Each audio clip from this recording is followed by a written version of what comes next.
क्या आप बोर्ड का एग्जाम देने वाले हो? तो ये वीडियो आपके लिए है। हम इस वीडियो में पूरे रिलेशन टॉपिक को क्लियर करने वाले हैं और इस एक वीडियो से आपका पूरा रिलेशन टॉपिक का रिवीजन हो जाएगा और फिर आपको किसी दूसरे वीडियो की सहायता की जरूरत नहीं पड़ेगी। इसमें हम थ्योरी से संबंधित क्वेश्चन और बोर्ड एग्जाम में पूछे गए प्रश्नों को भी देखेंगे। साथ ही साथ एयरफोर्स नेवी वगैरह में पूछे गए प्रश्नों को भी हम इसमें डील करेंगे। तो चलें शुरू करते हैं आज का क्लास, है ना। हमारा जो पहला टॉपिक है वो है क्रमित युग्म में ऑर्डर्ड पेयर। ये क्रमित युग्म में क्या है, ऑर्डर्ड पेयर क्या है। यदि दो समुच्चय ए और बी में, है ना, जहां A belongs to A, B belongs to B, तो ए बी को क्रमित युग्म कहा जाता है। ए बी क्या है, ऑर्डर्ड पेयर है। ऐसा समझे, एग्जांपल से समझते हैं कि अगर मान लेते हैं कि हमारा एक समुच्चय ए है जिसमें 1 2 3 दे रखा है और एक समुच्चय अपना बी है जिसमें ए बी दे रखा है। तो हम अगर इस तरीके का पेयर बनाएं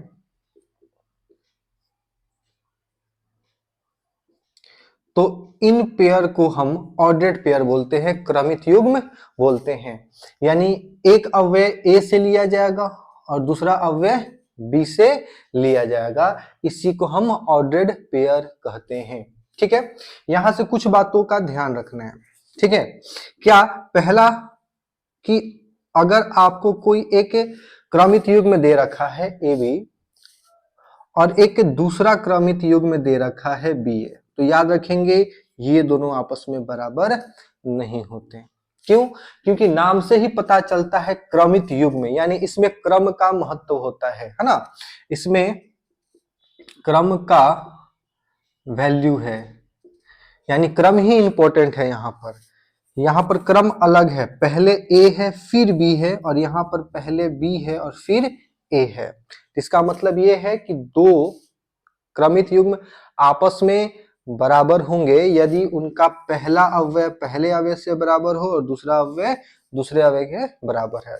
लेकिन कहीं कहीं क्या होगा, बोला जाएगा कि कंडीशन दे दिया जाए, नहीं, ए बी और बी आपस में बराबर हैं। तब अगर ये कंडीशन आपको किसी प्रश्न में दे दिया जाए कि ए बी और बी ए ये आपस में बराबर हैं, तो इसका मात्र एक ही उपाय है कि हमारा ए बराबर बी होगा। इसके अलावा कोई उपाय अपने पास नहीं है। नॉर्मली ये आपस में बराबर नहीं होते, लेकिन अगर ये बोला जाए कि ये दोनों आपस में बराबर हैं, इसका मतलब ये होगा कि ए और बी आपस में बराबर होंगे। ठीक है, चले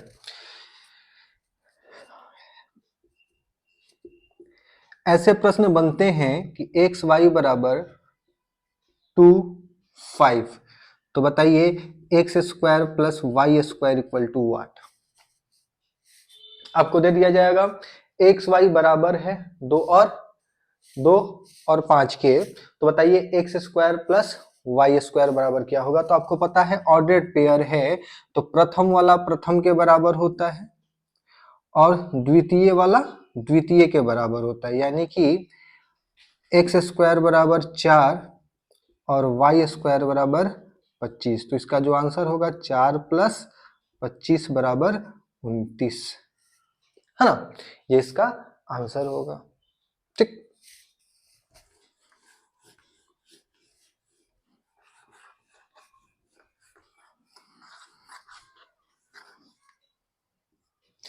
एक और प्रश्न पूछा जाएगा आपसे, बताइए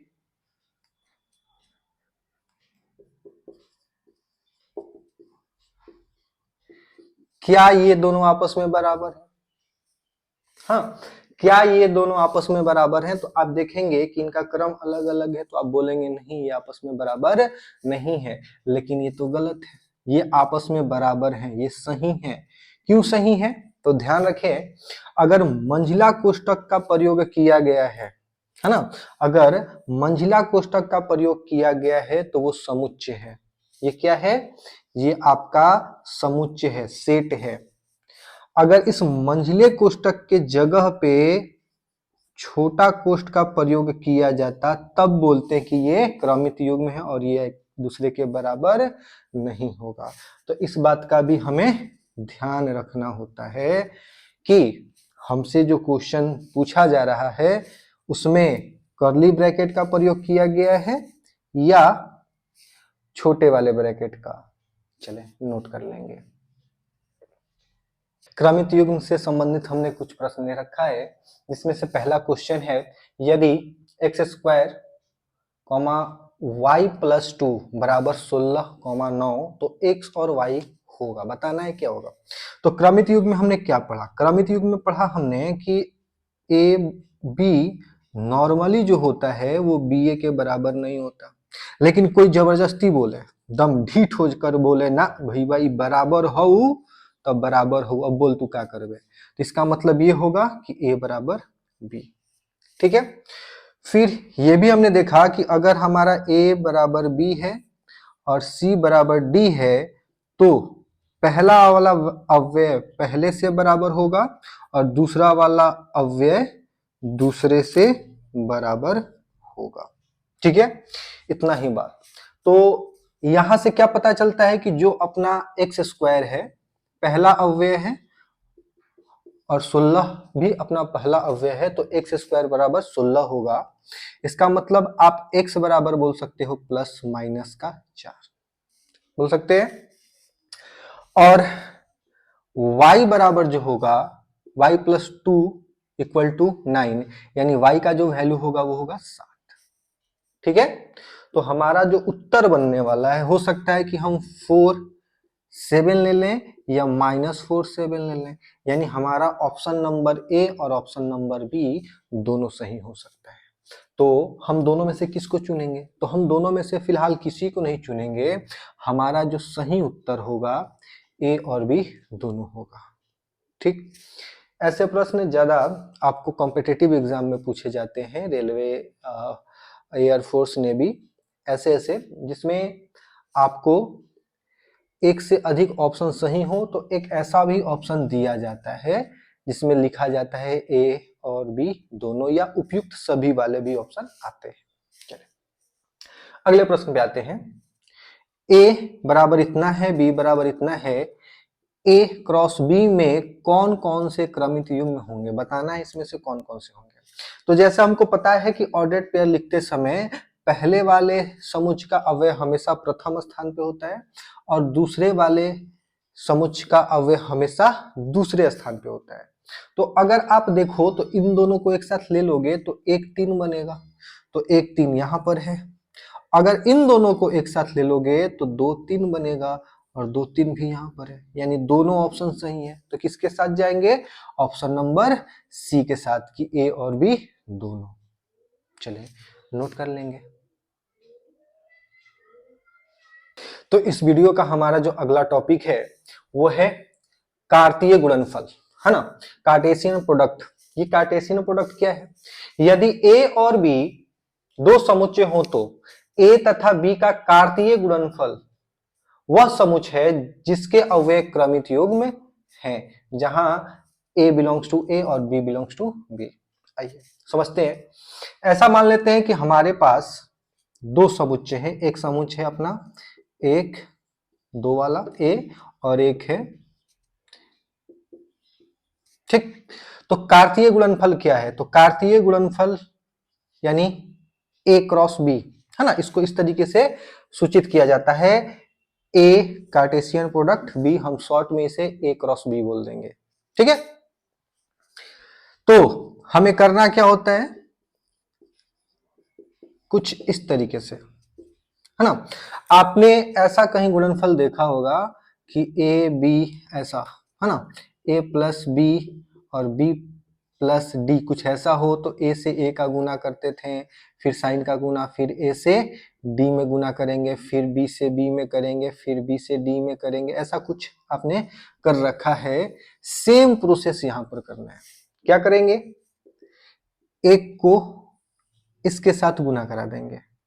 तो गुना कराने का मतलब अपना ये नहीं है कि 1 गुना ए, हाँ, इसका मतलब ये नहीं है कि हम इतना ए ही लिखेंगे, नहीं, इसे हमें क्रमित युग्म के रूप में लिखना है। जैसे 1, ए, एक बार 1 को ए के साथ लिख दिए और एक बार 1 को बी के साथ लिख दिए। उसी तरीके से 2 उठाएंगे, 2 को ए के साथ लिखेंगे और फिर से 2 को बी के साथ लिखेंगे।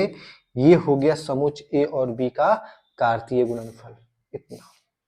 ठीक है, अगर हमसे कोई बोले कि बताइए ये कितना होगा, तो हम बोलेंगे ए बी क्रॉस 1 2। तो ए को उठाकर इसके साथ गुना करेंगे, फिर ए को उठाकर 2 के साथ, फिर बी का 1 और फिर बी का 2। तो ये है अपना ए से बी में कार्तीय गुणनफल और ये है बी से ए में कार्तीय गुणनफल। तो एक बात आप ध्यान से देखो, क्या ये दोनों आपस में बराबर है क्या? क्या ए क्रॉस बी और बी क्रॉस ए बराबर है? तो जवाब होगा सर नहीं, ये आपस में बराबर नहीं है। क्यों? क्योंकि बराबर होने के लिए दोनों के अव्यय आपस में बराबर होना चाहिए। दो समुच्चय आपस में बराबर कब होते हैं? जब दोनों समुच्चयों के अव्यय आपस में बराबर हो, हूबहू। जैसे 1 2 3 और एक दूसरा समुच्चय ले लेते हैं 2 1 3, ये दोनों आपस में बराबर होंगे क्योंकि दोनों में 2 है, दोनों में 1 है और दोनों में 3 है। ठीक ना? क्रम का कोई महत्व नहीं होता, याद रखेंगे, समुच्चय में क्रम का कोई महत्व नहीं होता है। आप क्रम इधर उधर करके लिख सकते हैं, क्रम का महत्व हमें क्रमिक युग में जानना है। तो फिलहाल ये समुच्चय है। ठीक, तो इन दोनों के अवयव आपस में बराबर नहीं है। अगर आपको लग रहा है कि सर इसमें 1a है और इसमें a1 है, तो क्या ये दोनों बराबर है क्या? बिल्कुल नहीं। अभी तो क्लियर किया हमने, क्रमित युग्म में क्रम का महत्व होना चाहिए। अगर छोटा ब्रैकेट में लिखा है तो ये क्रमित युग्म है और क्रमित युग्म में क्रम का महत्व होता है। इसका मतलब याद रखेंगे, a क्रॉस b और b क्रॉस a आपस में बराबर नहीं होते। चले नोट कर लेंगे। कार्तीय गुणनफल में हम आगे बात करते हैं। हमारा जो है कि कार्तीय गुणनफल के गुण क्या हैं, कुछ नियम है, कुछ परिमेय है, उनको जान लेते हैं। सबसे पहले कि इसे हम a क्रॉस b से सूचित करते हैं। ठीक है, दूसरा क्या है कि a क्रॉस b और b क्रॉस a आपस में बराबर नहीं होते हैं। ये नॉर्मल स्थिति में आपस में बराबर नहीं होते हैं। इसका मतलब हमारा जो कार्तीय गुणनफल है वो क्रमित युग्म है ना, सॉरी, क्रम विनिमय नियम का पालन नहीं करता है। किसका पालन नहीं करता है? क्रम विनिमय नियम का पालन नहीं करता है। ठीक, अब देखें, लेकिन ये नॉर्मल स्थिति में, किसी किसी स्थिति में आपसे बोला जाएगा नहीं a क्रॉस b और b क्रॉस a दोनों आपस में बराबर है। मतलब कंडीशन किसी क्वेश्चन में दे दिया जाए कि यदि a क्रॉस b बराबर b क्रॉस a, तो उस कंडीशन में अपने को क्या करना है? तो उस कंडीशन में उसका नियम यहाँ पर है। तो यहां से अपने को समझना है कि अगर हमारा a क्रॉस b बराबर है b क्रॉस a से, तो या तो हमारा a और b दोनों आपस में बराबर होगा, ठीक, या समुच्चय ए रिक्त समुच्चय होगा या समुच्चय बी रिक्त समुच्चय होगा, यही होगा। ठीक है, मतलब हो सकता है कि ए और बी दोनों बराबर हो, तभी अदल बदल करने से कोई मतलब नहीं बनता, या इन दोनों में से कोई एक समुच्चय रिक्त समुच्चय हो। रिक्त समुच्चय यानी कि खाली, उसमें एक भी अव्यय ना हो। तो इस स्थिति में, है ना, तो याद रखेंगे नॉर्मली ये आपस में बराबर नहीं होते, लेकिन किसी क्वेश्चन में बोला जाए कि नहीं ये दोनों आपस में बराबर हैं, तो इसका कंडीशन क्या है कि ए और बी दोनों आपस में बराबर होंगे, या ठीक दोनों में से कोई एक समुच्चय रिक्त समुच्चय होगा। ठीक है, अगला क्या है? Number of A cross B और number of B cross A. मतलब ए क्रॉस बी में अवयवों की संख्या और बी क्रॉस ए में अवयवों की संख्या बराबर होती है। याद रखेंगे, अगर आप ए क्रॉस बी निकालते हैं और मान लेते हैं उसमें 6 अवयव आ गया, ठीक है, उसमें कितना आ गया? 6 आया है, तो जब आप बी क्रॉस ए निकालिएगा उसमें भी कितना अवयव आएगा? 6 आएगा। मतलब ये दोनों आपस में बराबर नहीं होते, नॉर्मली ये दोनों आपस में बराबर नहीं होते, लेकिन इनमें अवयवों की संख्या हमेशा बराबर होती है। जितना A क्रॉस B में अवयव होगा उतना ही B क्रॉस A में भी अवयव होगा। और number of element of A cross B को हम इस तरीके से भी डिनोट करते हैं, तो इस बात पे भी ध्यान रखेंगे। ठीक है, अगला क्या है कि यदि समुच्चय A में m अवयव हो और समुच्चय B में n अवयव हो तो A क्रॉस B में कितने अवयव होंगे? ऐसा प्रश्न हमसे पूछा जाता है। आपसे एग्जाम में क्या होगा, दे दिया जाएगा कि मान लो कि नंबर ऑफ A दे दिया गया आपको 5 और नंबर ऑफ B दे दिया गया आपको 3, तो पूछा जाएगा number of A cross B कितना होगा। तो याद रखें, अगर A में m अवयव है, B में n अवयव है, तो A क्रॉस B में दोनों का गुणनफल हो जाएगा, इन दोनों का गुणनफल यानी 5 गुना 3, यानी टोटल कितने अवयव होंगे? 15 अवयव होंगे। तो ये बात हमें यहाँ से सीखने को मिलती है। अगला क्या है कि अगर A इंटरसेक्शन B 5 हो, 5 यानी कि रिक्त समुच्चय हो, जैसे कि दो अपना समुच्चय है, मान लो कि एक दो ले लेते हैं और दूसरा ले लेते हैं AB। अब बोलेंगे कि बताइए दोनों में कॉमन क्या है? इंटरसेक्शन मतलब जो कॉमन हो, इन दोनों में कुछ उभयनिष्ठ है? नहीं है, यानी हमारा समुच्चय क्या रह गया? खाली। तो इसी खाली समुच्चय को दर्शाने के लिए हम फाई का प्रयोग करते हैं। इसका मतलब होता है रिक्त समुच्चय। आप इस तरीके से दर्शा सकते हो या इस तरीके से दर्शा सकते हो। तो प्रश्न में क्या बोला गया है कि हमारा जो है ए इंटरसेक्शन बी क्या है? फाई है, यानी खाली है। तो याद रखेंगे ए क्रॉस बी और बी क्रॉस ए का इंटरसेक्शन भी क्या होगा? खाली होगा। मतलब जब आप इसका ए क्रॉस बी निकालिएगा तो कुछ आएगा इसके अंदर, है ना? और जब आप बी क्रॉस ए निकालिएगा तो इसके अंदर भी कुछ आएगा, लेकिन इन दोनों में भी कुछ कॉमन नहीं होगा। इसके अवयव और इसके अवयव एकदम बिल्कुल भिन्न भिन्न होंगे, अलग अलग होंगे। ठीक है, चलो अगला बोल रहा है कि number of A intersection B, यानी ए इंटरसेक्शन बी में मान लो कि ए अवयव आते हैं, ठीक ना?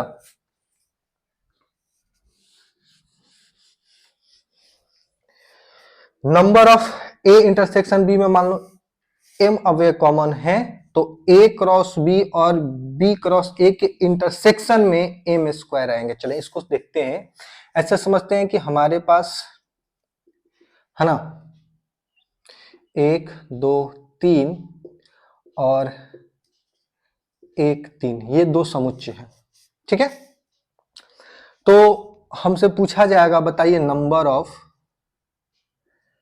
ए cross B intersection B cross A क्या होगा, जी हमसे पूछा जाएगा।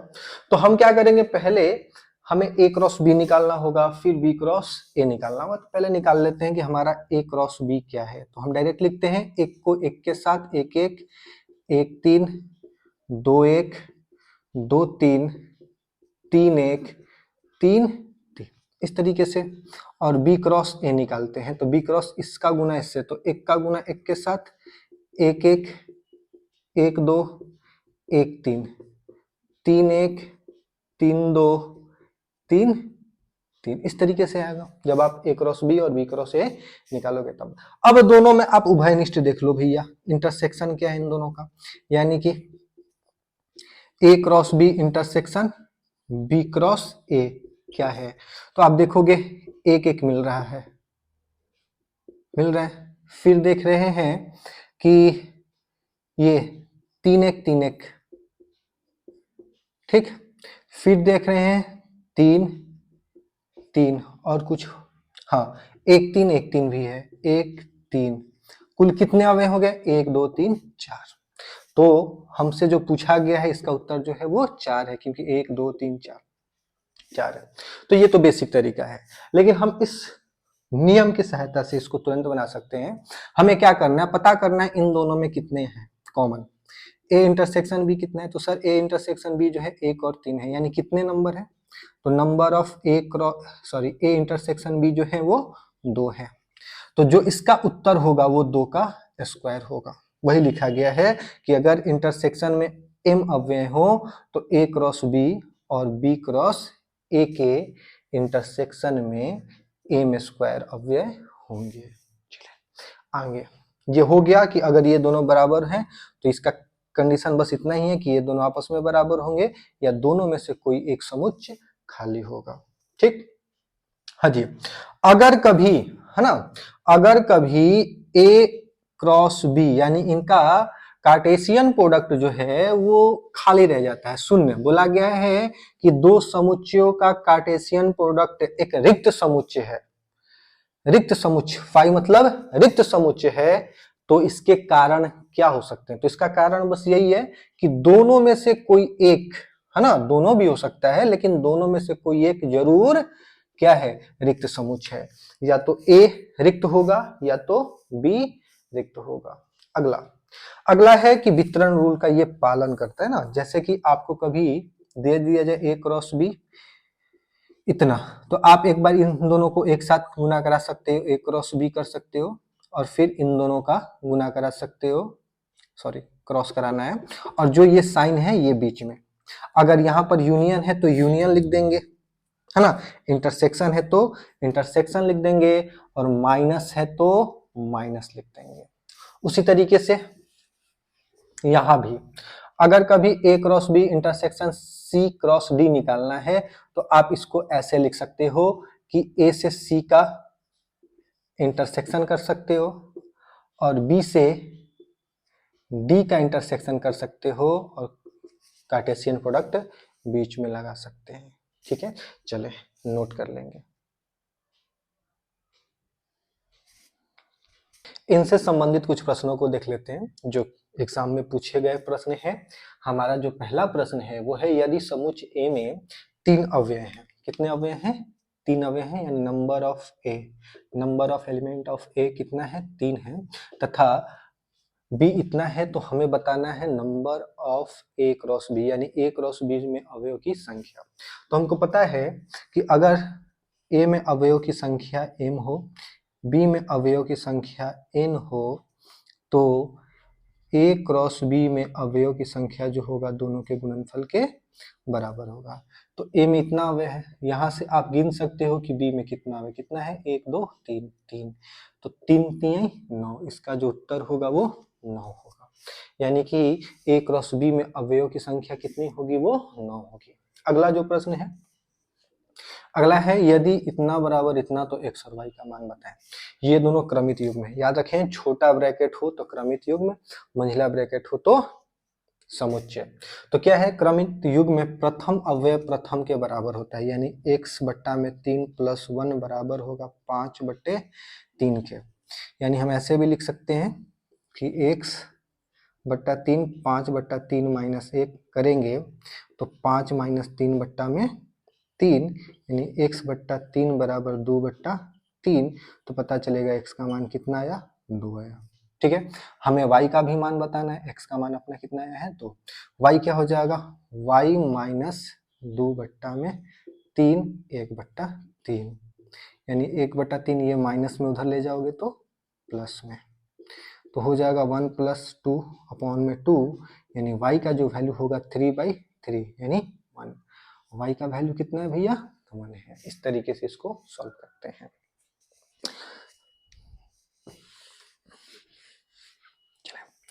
अगला जो प्रश्न है, यदि समुच्चय ए 8 से छोटे सभी प्राकृतिक सम संख्याओं का समुच्चय है, मतलब जो समुच्चय ए है उसको, ठीक है, लिखते हैं पहले, 8 से छोटा होना चाहिए, प्राकृतिक होना चाहिए और सम संख्या होना चाहिए, यानी कि 2 हो सकता है, 4 हो सकता है और 6 हो सकता है, इसके अलावा कुछ नहीं, क्योंकि कंडीशन 8 से छोटा, ठीक है, सारे संख्या 8 से छोटे हैं। अगला सम संख्या लेंगे तो वो 8 होगा, लेकिन हमें साफ साफ बोला गया है क्या चाहिए? 8 से छोटा चाहिए, संख्या प्राकृतिक होना चाहिए, प्राकृतिक संख्या सारे हैं और सम होने चाहिए, ठीक। और समुच्चय बी 7 से छोटे सभी अभाज्य संख्याएं हैं, तो बी में ले लेते हैं अभाज्य संख्या, जैसे 2 3 5, यही होगा 2 3 5, और कोई अभाज्य संख्या तो दिख नहीं रहा है जो 7 से छोटा हो। तो बताना है कि भैया A cross B intersection B cross A में कितने अवयव होंगे। हमने पढ़ा है कि अगर number of A intersection B हमारा m है तो A cross B intersection B cross A में अवयव की जो संख्या होगा वो m स्क्वायर होगा। तो दोनों में देख लेते हैं क्या है। इनमें इंटरसेक्शन आप निकालोगे तो इंटरसेक्शन में सिर्फ आपको क्या कॉमन मिल रहा है, 2, यानी कितना अवयव है, 1। तो इसका आंसर जो होगा वो 1 का स्क्वायर यानी 1 ही होगा, यानी इसका आंसर होगा 1। ठीक है, अगला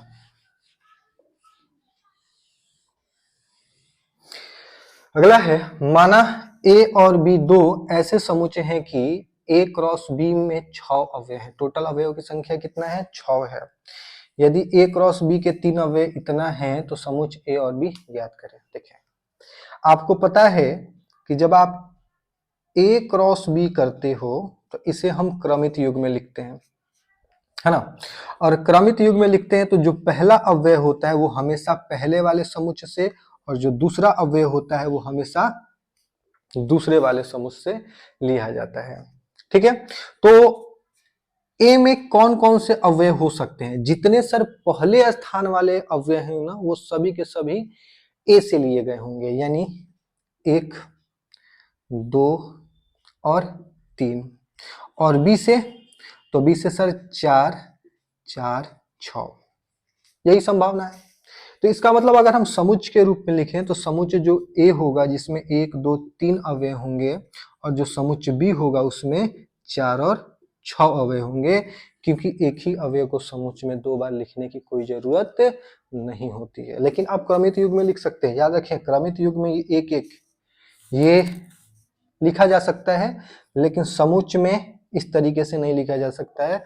इसे आप सिर्फ इतना लिख दो, दोनों बराबर है, लेकिन आप इसे सिर्फ इतना नहीं लिख सकते हो। इस बात पे भी थोड़ा सा ध्यान रखना है। ठीक है, चले, तो इतना है। तो सर क्या यही है, कुछ और नहीं हो सकता? इसको क्लियर करने के लिए हम क्या करते हैं, इन दोनों का गुणनफल करते हैं। कितना आता है, 6। इसमें अवयव की संख्या 3 है और इसमें अवयव की संख्या 2 है, गुणनफल 6, और अवयव की संख्या 6 ही चाहिए थी, तो इसलिए जो हमारा उत्तर है सही है। चलो नोट कर लेंगे। चलें, कार्तीय गुणनफल को थोड़ा सा और अच्छे से समझने का प्रयास करते हैं, और हम इसके लिए ग्राफ का प्रयोग करते हैं। मान लेते हैं आपके पास एक समुच्चय है जिसमें अवयव कुछ इतने हैं, और दूसरा समुच्चय जो बी है उसमें अवयव इतने हैं। ठीक है, इसे हम ऐसे समझते हैं ग्राफ के माध्यम से। ये समुच्चय ए है और ये समुच्चय बी है, जिसमें 1, 2, 3 और इसमें ए और बी है। ठीक है, तो ए क्रॉस बी क्या होगा, पहले हम क्या करेंगे, ए का 1 के साथ मैपिंग करेंगे, यानी 1A हो जाएगा। फिर 1 का बी के साथ कर लेंगे, 1B हो जाएगा। फिर 2 का ए के साथ करेंगे, 2A हो जाएगा। 2 का बी के साथ करेंगे, 2B हो जाएगा, है ना। और फिर 3 का ए के साथ करेंगे, 3A हो जाएगा। और 3 का बी के साथ करेंगे, 3B हो जाएगा। तो इस तरीके से इसका ग्राफ को भी बनाया जाता है। ठीक है, चलो कुछ यूजफुल रिजल्ट हैं तो इनको भी अपने को ध्यान में रखना है। क्या है कि कभी भी अगर आपको A cross B, B dash union C dash दिया जाए तो ध्यान बस इतना ही रखना है कि A cross B intersection A cross C होगा। अगर यूनियन है तो क्या बना देंगे, इंटरसेक्शन है, और इंटरसेक्शन को क्या बना देंगे, यूनियन बना देंगे। अगर यहाँ पर इंटरसेक्शन दिया जाता है तो यहाँ पर यूनियन होगा। चले, इन दोनों पे भी ध्यान रखेंगे और इसको याद कर लेंगे, एग्जाम में डायरेक्ट इसे पूछा जाता है। ठीक ना। और यहाँ से भी ये भी याद रखेंगे, जैसे हमने पढ़ा कि अगर समुच्चय ए में कुछ अवयव हो, है ना, और समुच्चय बी में कुछ अवयव हैं, तो ए क्रॉस बी में कितने अवयव होंगे, तो हम जानते हैं दोनों का गुणनफल। तो यहाँ पर 2 समुच्चय की बात किया जाए या 2 से अधिक समुच्चयों की बात किया जाए, हमेशा रिजल्ट क्या होगा, गुणनफल ही होगा। यानी ए क्रॉस बी क्रॉस सी का अगर आप देखोगे कि इसमें कितने अवयव होंगे, तो तीनों समुच्चयों के अवयव के गुणनफल के बराबर होंगे। ठीक है, अगला क्या है कि अगर कभी बताया गया कि ए क्रॉस बी बराबर है ए क्रॉस सी का, तो मात्र इसका एक ही उपाय है कि बी और सी आपस में क्या होंगे, बराबर होंगे। तो इन्हें भी आपको नोट कर लेना चाहिए। याद रखेंगे ये वाला डायरेक्ट ऑब्जेक्टिव में पूछा जाता है, तो इसे आप याद कर लोगे। चले आगे कुछ प्रश्नों को कर लेते हैं। यदि a बराबर इतना है, b बराबर इतना है और c बराबर इतना है तो a minus B cross b minus c क्या है? तो सबसे पहले आपको a माइनस बी निकालना चाहिए। तो ये माइनस बी है क्या? तो पहले a को लिख लेते हैं 1 2 4 और b है 2 4 5। माइनस मतलब घटाने का क्रम होता है, तो याद रखेंगे, है ना। इसे पूरक निकालना है तो हम करते हैं क्या है कि पहले वाले में से उन सभी अवयवों को हटा देते हैं जो दूसरे वाले में है। जैसे कि एक इसमें है क्या, देखें एक है, इसमें है नहीं तो एक लिख लेंगे। दो इसमें है तो दो को अपने को नहीं लिखना क्योंकि दो दो कैंसिल। चार है क्या, दोनों में चार है। अब इसमें कुछ नहीं है, हाँ नहीं है। यहाँ पर पांच बचा है क्या, इस पांच को यहाँ पर लिखा जाएगा? बिल्कुल नहीं लिखा जाएगा। आंसर हमेशा पहले वाले समुच्चय में से लिया जाता है। तो बस इसका इतना ही हो जाएगा। उसी तरीके से हम निकाल लेते हैं b माइनस सी, यानी कि 2 4 5 में से 2 5 को हटा देते हैं। तो आपको पता है कि 2 से 2 कट रहा है, 5 से 5, यानी बचेगा क्या, सिर्फ 4। तो हमें क्या करना है, हमें करना है कुछ इतना a minus B cross b minus C, है ना। यानी इसमें अवयव की संख्या कितना था, एक था, और इसमें भी एक ही था जो कि 4 है, और दोनों का गुणनफल क्या हो जाएगा, 1 4 हो जाएगा, और इसका उत्तर यही है। ठीक है, चलिए नोट कर लेंगे।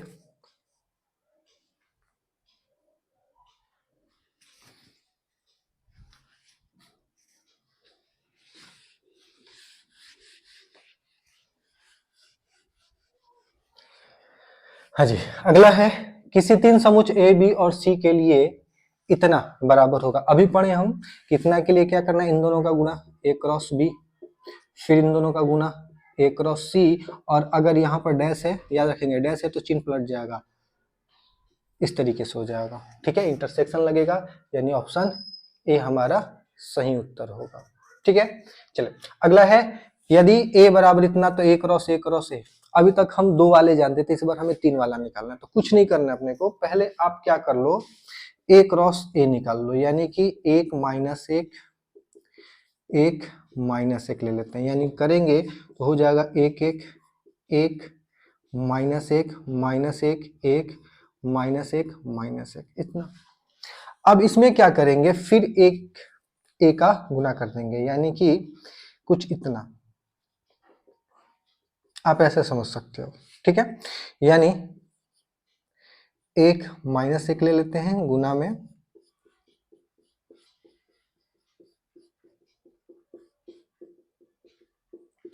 कुछ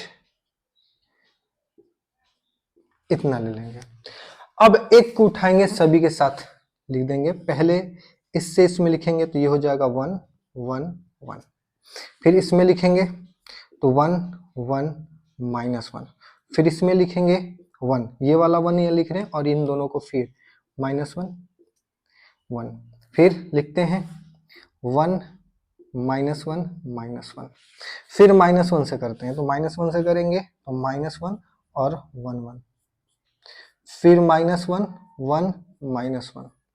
ठीक है, फिर करेंगे माइनस 1 1, फिर करेंगे माइनस 1 माइनस 1, और ये हमारा समुच्चय होगा कौन सा, ए क्रॉस ए का। चले नोट कर लेंगे।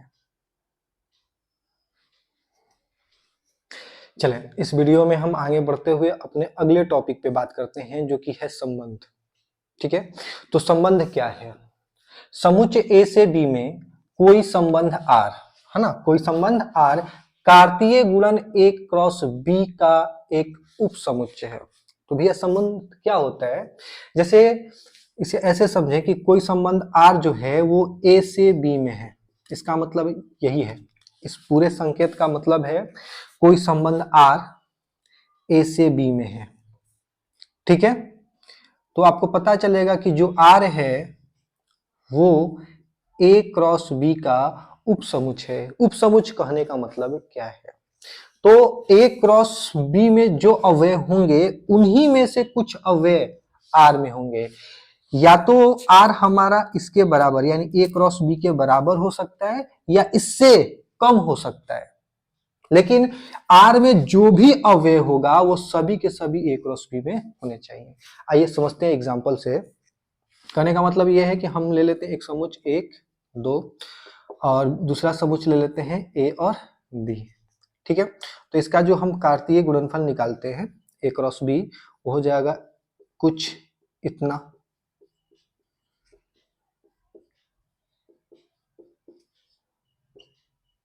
है ना।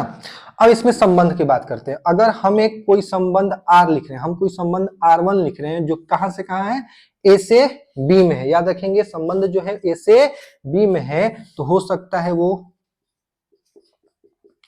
इतना हो।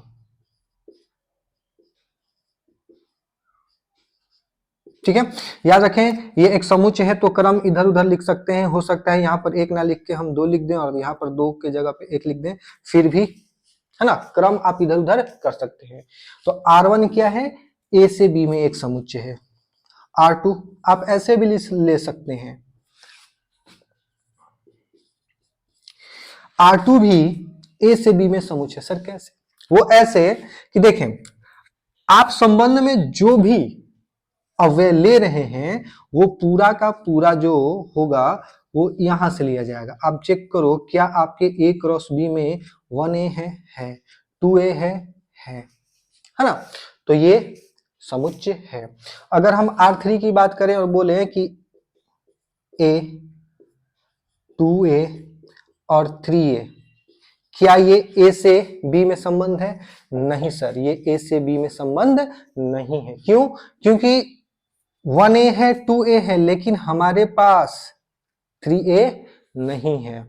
तो इसी को बोलते हैं उपसमुच्चय। उपसमुच्चय कहने का मतलब जो समुच्चय जिसका उपसमुच्चय होगा उसके सारे अवयव ही उसमें होंगे, उसी में से अवयव लिया जाएगा। जैसे अगर बोला जाए कि बताइए अगर समुच्चय 1 2 3 4 है और समुच्चय जो है बी वो 1 3 है और समुच्चय सी जो है वो 2 4 6 है, तो बताइए क्या क्या बी के सारे अवयव ए में है? हाँ है। तो बोलेंगे कि बी जो है ना, बी जो है ए का उपसमुच्चय है। क्या सी के सारे अवयव ए में है? सर नहीं, ए में नहीं है क्योंकि इसमें 6 नहीं है। तो बोलेंगे सी ए का उपसमुच्चय नहीं है। तो इसके सारे अवयव इसमें मिलने चाहिए। चले नोट कर लेंगे। संबंध के इस वीडियो में हमारा जो अगला टॉपिक है वो है संबंधों की संख्या। ये आपको board exam, competitive exam, air force, navy, NDA, JE, कुछ भी किसी भी एग्जाम में यहाँ से डायरेक्ट प्रश्न बनाए जाते हैं, है ना। तो बात करते हैं संबंधों की संख्या में।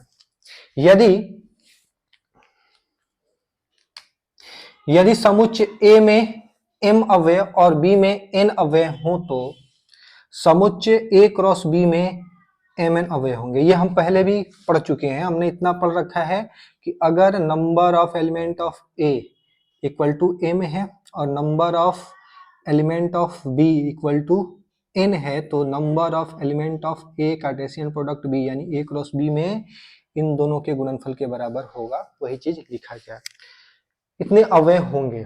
ठीक है, ये बात आप पहले से भी जानते हो। नया यहां से है ए क्रॉस बी में घात समुच्चयों में। ये घात समुच्चय क्या होता है ना, घात समुच्चय यानी कि पावर सेट।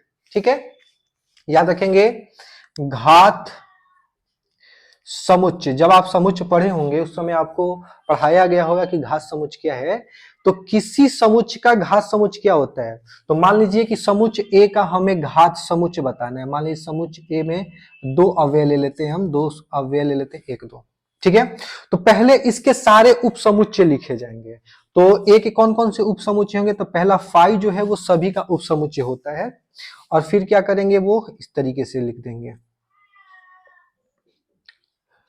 ठीक है, इसके कुल मिलाकर के 4 उप समुच्चय होंगे। अब इन उप समुच्चयों से एक समुच्चय तैयार किया जाए, है ना। अब जैसे इन उप समुच्चयों को एक कर्ली ब्रैकेट के अंदर अगर आप लिख करके एक नया समुच्चय बना देते हो तो इसी को क्या बोला जाता है? घात समुच्चय बोला जाता है। ये क्या कहलाएगा? समुच्चय ए का घात समुच्चय। ठीक है, तो वही बात है ए क्रॉस बी में, है ना, घात समुच्चयों में 2 का पावर mn अवयव होंगे। किसी भी समुच्चय का अगर घात समुच्चय निकालना है ना, किसी भी समुच्चय का अगर घात समुच्चय निकालना है तो 2 का पावर उसका अवयव दे दिया जाता है। जैसे 2, इसमें कितने अवयव हैं? तो 2, तो 2 का पावर 2 यानी 4। इसमें कितना अवयव हो गया? 1 2 3 4। आप देख रहे होंगे इसके उपसमुच्चयों की संख्या 4 है। तो आपको पता है इसमें कितने अवयव होते हैं? तो सर इसमें अवयव होगा mn, होगा ना।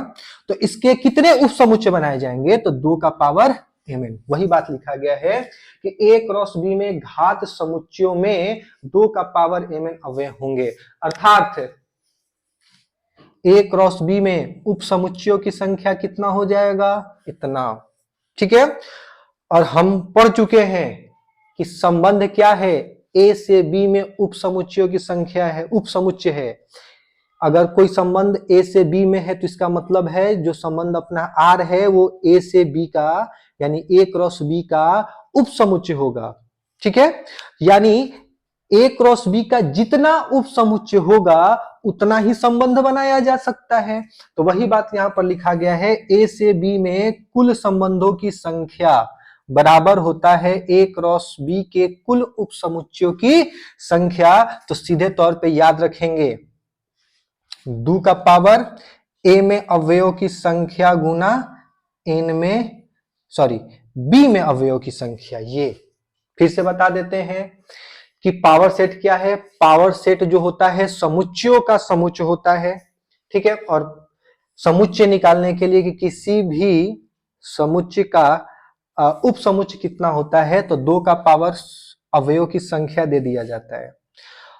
ठीक, तो इस तरीके से हम यहां पर पहुंच जाते हैं। और हमारा संबंध क्या है? संबंध जो है वो a से b का, है ना, a क्रॉस b का उप समुच्चय है। तो a से b में कितने संबंध बनाए जा सकते हैं? तो सर जितने a क्रॉस b के उप समुच्चय होंगे उतने ही संबंध बनाए जा सकते हैं, है ना। चलें नोट कर लेंगे। चलें बात करते हैं कि प्रांत और परिसर क्या है। आपसे ऑब्जेक्टिव में बहुत बार ये प्रश्न पूछे जाएंगे कि संबंध का प्रांत ज्ञात करें, संबंध का परिसर ज्ञात करें, और ये बहुत ही आसान होता है। और बस वीडियो में बने रहें, आपका हर एक पॉइंट क्लियर होगा। और ये फिर से बताते हैं कि आपको दूसरा वीडियो देखने की कोई जरूरत नहीं है, आपको ये वीडियो मात्र एक बार अच्छे से ईमानदारी से देखना पड़ेगा। तो शुरू करते हैं। प्रांत, प्रांत यानी डोमेन क्या है? संबंध आर के क्रमित युग्म के सभी प्रथम नियामक, है ना, सभी प्रथम नियामकों का समुच्चय। प्रथम नियामक क्या है? पहले मान लेते हैं कि एक संबंध आर है हमारा जो 1 2 3 4 5 6 कुछ इतना है। तो इसका प्रांत क्या है? आर का प्रांत, जिसे हम नॉर्मली कैपिटल डी से डिनोट करेंगे। बोला गया है क्रमित युग्म के सभी प्रथम नियामक, ये अपना क्रमित युग्म है। तो इसका प्रथम नियामक क्या है? 1, तो 1 लेते हैं। इसका क्या है? 3, तो 3 ले लेते हैं। और यहाँ क्या है? 5, तो 5। तो यही इसका क्या कहलाया? प्रांत कहलाया। इसी को क्या बोलते हैं? प्रांत कहते हैं। ठीक, अगला परिसर, संबंध आर के क्रमित युग्म के सभी द्वितीय नियामक। कौन सा? दूसरा वाला। यहां पर प्रथम वाला प्रांत बनता है और दूसरा वाला परिसर बनता है। तो यहीं से समझ लेते हैं कि यही अगर हमारा संबंध है तो आर का परिसर क्या होगा? तो सर दूसरा नियामक, दूसरा यानी कि यहां पर क्या है? 2, 2 लिख लेते हैं। यहां पर क्या है? 4, तो 4 लिख लेते हैं। यहां पर क्या है? 6, तो 6 लिख लेते हैं। तो प्रथम नियामक को अगर समुच्चय बना दिए तो प्रांत कहलाएगा, और द्वितीय नियामकों से अगर समुच्चय बना दिए तो परिसर कहलाएगा। चले नोट कर लेंगे। बात कर लेते हैं थोड़ा इन थ्योरियों पर आधारित प्रश्नों पर। हमारा जो पहला प्रश्न है, यदि नंबर ऑफ एलिमेंट ऑफ ए बराबर 3, यानी ए में अवयवों की संख्या 3 है, बी में अवयवों की संख्या 4 है तो a क्रॉस b में a क्रॉस में अवयव की संख्या क्या होगा? हमको पता है कि ये जो है a क्रॉस b यानी number of a into number of b के बराबर होगा। ए में कितने अवयव हैं? 3 3 और ये 4 9 9 चौका 36 यानी पहले वाला का जो उत्तर होगा वो होगा 36। चलो दूसरा, r बराबर इतना है तो प्रांत ज्ञात करें। आइए समझते हैं। r एक्स वाई के फॉर्मेट में है और x square plus y square बराबर 9 और एक्स वाई दोनों जो है वो क्या है? वो इंटीजर है, पूर्णांक है। तो ये हमारा जो x का वैल्यू है यही प्रांत है, यानी हमें x का वैल्यू बताना है कि x का वैल्यू क्या क्या वैल्यू हो सकता है। तो इसे ऐसे बना लेते हैं, x square plus y square बराबर अगर हमारा 9 है तो हम क्या ले सकते हैं? सर हम x का मान 0 ले सकते हैं। तो x का मान 0 लेंगे तो y का मान क्या हो जाएगा? सर y का मान प्लस माइनस 3 हो जाएगा, तब भी ये 9 देगा। और फिर हम x का मान सर प्लस माइनस 3 का स्क्वायर ले सकते हैं, तो y का मान 0 ले लेंगे तब भी हमारा जो होगा ये 9 होगा। और कोई ऑप्शन अपने पास नहीं है क्योंकि इंटीजर पूर्णांक संख्या है। जेड मतलब क्या होता है? पूर्णांक संख्या। यानी कि जो हमारा रिलेशन बनेगा वो बनेगा 0 3 0 -3 3 0 -3 0, यानी हमारा जो डोमेन है डी वो हो जाएगा -3 0 3। ठीक है। इसी प्रकार अगला जो प्रश्न है इस बार जो है x square plus y square 4 से छोटा या बराबर है और एक्स वाई दोनों क्या है? इंटीजर है। जैसे कि यहाँ पर बराबर में 9 था, लेकिन इस बार क्या है? छोटा लेना है, 4 से छोटा। मतलब यहाँ पर इनका जो सोल्यूशन है वो 4 भी हो सकता है और 4 से छोटा भी हो सकता है। 4 से छोटा कहने का मतलब 0 भी हो सकता है, 1 भी हो सकता है, 2 भी हो सकता है, -1 भी हो सकता है, ऐसा कुछ। ठीक है। तो हम क्या करते हैं, लिखते हैं कि x square plus y square बराबर अगर आपका 4 से छोटा है, ठीक है, तो 4 से छोटा हमें ऐसी संख्याएं ज्ञात करनी है कि जिनका स्क्वायर या तो 4 हो या 4 से छोटा हो। पूर्णांक सॉरी वो एक पूर्णांक संख्या होना चाहिए। यानी x बराबर हम -2 ले सकते हैं, -1 ले सकते हैं, 0 ले सकते हैं, 1 ले सकते हैं और 2 ले सकते हैं। ठीक है।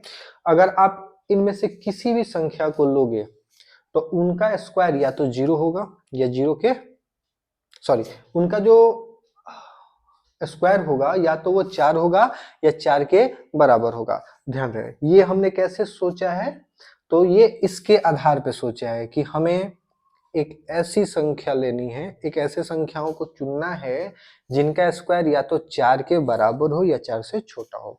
अगर मान लो क्वेश्चन में यहाँ 4 ना देकर के 9 दिया होता तो हम -3 -2 -1 0 1 2 3 लेते हैं, क्योंकि इनमें से किसी का भी स्क्वायर 9 से बड़ा नहीं होने वाला। ठीक है। तो अब क्या करते हैं कि जब आप x का वैल्यू है ना 0 लोगे तो y का वैल्यू क्या हो जाएगा? जब आप x का वैल्यू 0 लोगे तो y का जो वैल्यू हो जाएगा वो हो जाएगा +-2 +-1 हो जाएगा।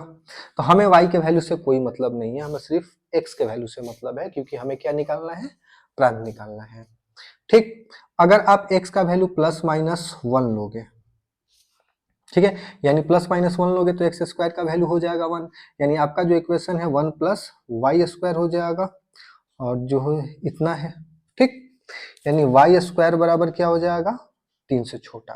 3 से छोटा है ना, तो y का मान आप क्या ले सकते हो? सर y का मान हम 0 ले सकते हैं या +-1 ले सकते हैं। फिर भी हम बोल रहे हैं कि हमको कोई दिक्कत नहीं है, y का मान लेना नहीं है। तो आप बोलोगे कि सर जब y का मान लेना ही नहीं है तो आप चेक क्यों कर रहे हो?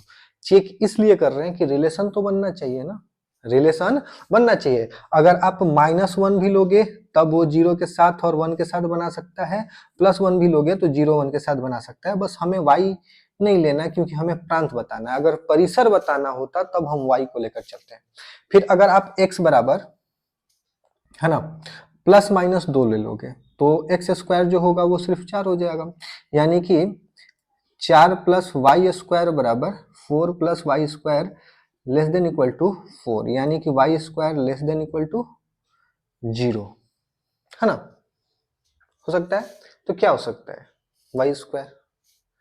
ठीक। तो कभी भी वाई स्क्वायर कि कोई भी संख्या का स्क्वायर कभी भी 0 से छोटा नहीं हो सकता, इसका मतलब वाई स्क्वायर इक्वल टू 0 हो जाएगा, यानी वाई बराबर 0 हो जाएगा। मतलब इनका भी एक्स बराबर अगर प्लस माइनस 2 लेते हो उसका भी रिलेशन बनता है किसके साथ, 0 के साथ, और एक्स बराबर प्लस माइनस 1 का रिलेशन बनेगा 1 के साथ और 0 के साथ, और 0 का भी रिलेशन बनता है। यानी एक्स का संभावित मान क्या क्या आया सर, आप चाहो तो एक्स बराबर -2 ले लो, -1 ले लो, 0 ले लो, 1 ले लो और 2 ले लो।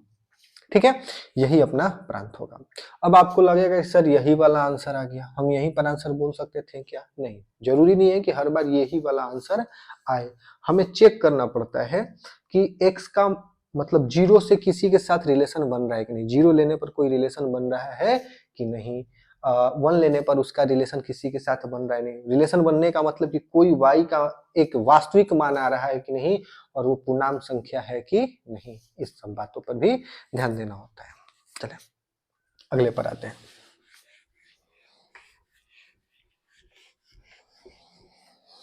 हाँ, अगला है माना कि r such that a tend to b, तो बताइए r a से b में है तो इनमें से कौन सा संबंध है? हमने पढ़ रखा है कि अगर संबंध r a से b में है तो r जो है a क्रॉस b का उप समुच्चय होता है, इसलिए हमारा जो उत्तर होगा वो c होगा। ठीक है, अगला r such that a tend to b, और जहां a बराबर इतना है और n बराबर इतना, मतलब a में अवयव की संख्या m है और b में अवयव की संख्या n है, तो a से b में अरिक्त संबंधों की संख्या बताएं। हमने पढ़ा है कि नंबर ऑफ ए में अवयव की संख्या इतना हो और बी में अवयव की संख्या इतना हो, तो कोई संबंध है जो ए से बी में है ना, संबंध जो है ए से बी में है, तो कुल संबंधों की जो संख्या होती है 2 का पावर mn होता है। ठीक है, 2 का पावर mn, तो आपको लग रहा होगा कि इसका जवाब 2 का पावर mn होगा, जो कि गलत है। इसका जवाब 2 का पावर mn नहीं होगा, क्योंकि यहाँ पर और यहाँ पर कुछ अंतर है। यहाँ पर क्या बोले, कुल संबंधों की संख्या, और यहाँ पर बोला गया है अरिक्त संबंधों की संख्या।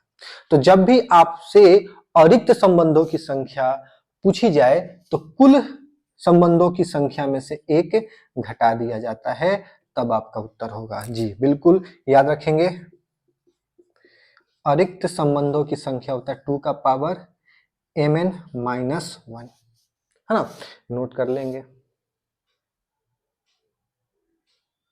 बात कर लेते हैं संबंधों के प्रकार पे, है ना, टाइप्स ऑफ रिलेशन।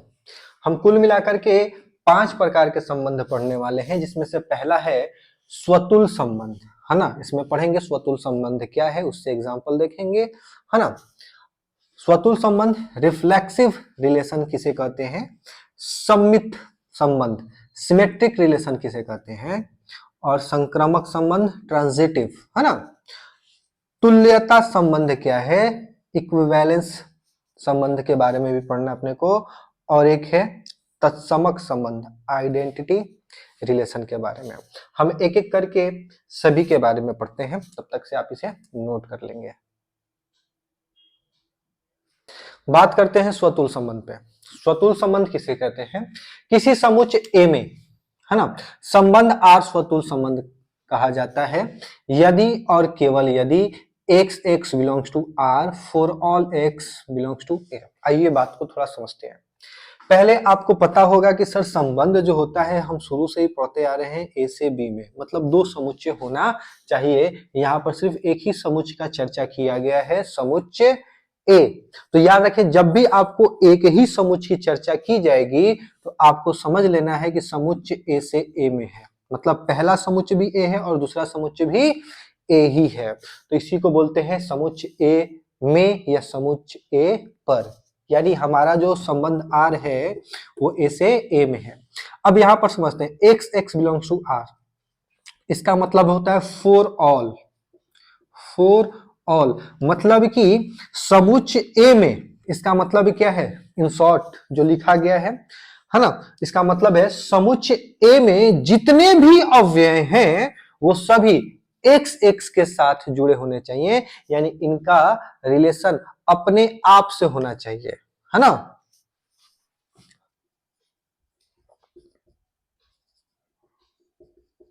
इनका रिलेशन कैसा होना चाहिए, अपने आप से होना चाहिए, दूसरे से है या नहीं है वो मैटर नहीं करता, लेकिन खुद के साथ रिलेशन बनना चाहिए और फॉर ऑल सभी अवयवों पर यह नियम लागू होता है। एग्जाम्पल से समझते हैं, मान लेते हैं हमारा समुच्चय जो है वो है 1 2 3, है ना।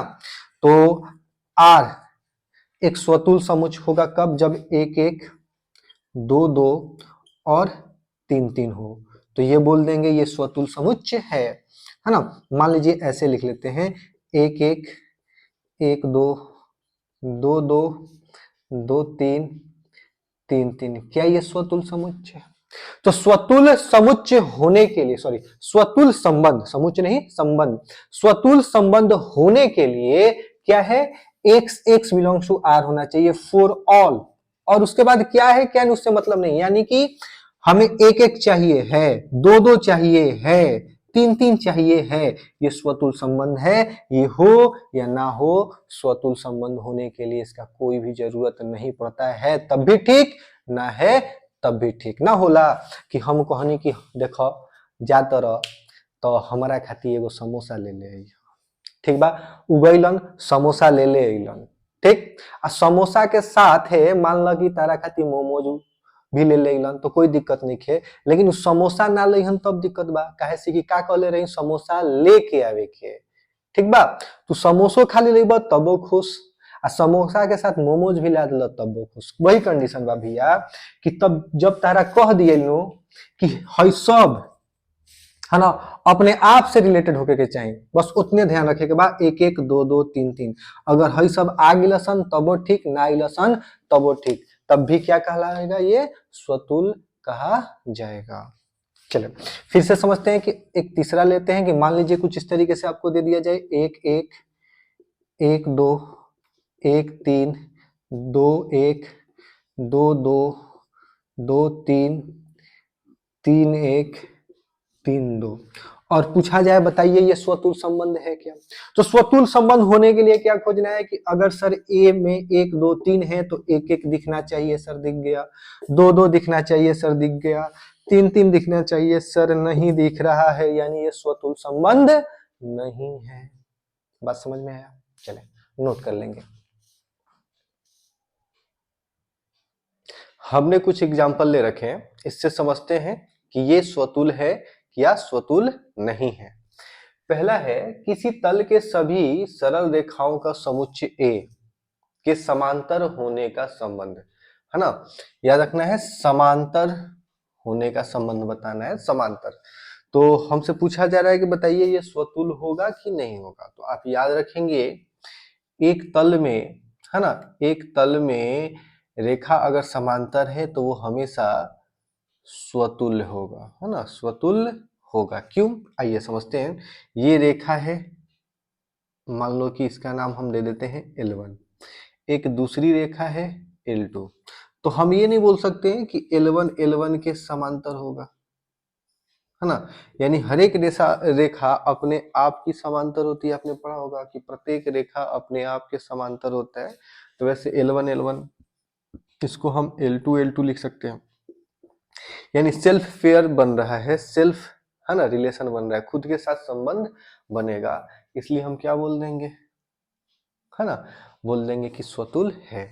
अगला क्या है कि एक संबंध आर इस प्रकार है कि त्रिभुज एक्स त्रिभुज वाई के समरूप है, ठीक है, समरूप है, तो कहने का मतलब समरूप मतलब कि देखने में एक जैसा, है ना, तो हम बोलेंगे कि एक्स एक्स के समरूप है, कोई दिक्कत, वाई वाई के समरूप है, कोई दिक्कत, यानी ये दोनों जो हैं स्वतुल के केस है। तो याद रखें स्वतुल मतलब कि सेल्फ पेयर बनना चाहिए, यानी कि खुद के साथ रिलेशन बनना चाहिए।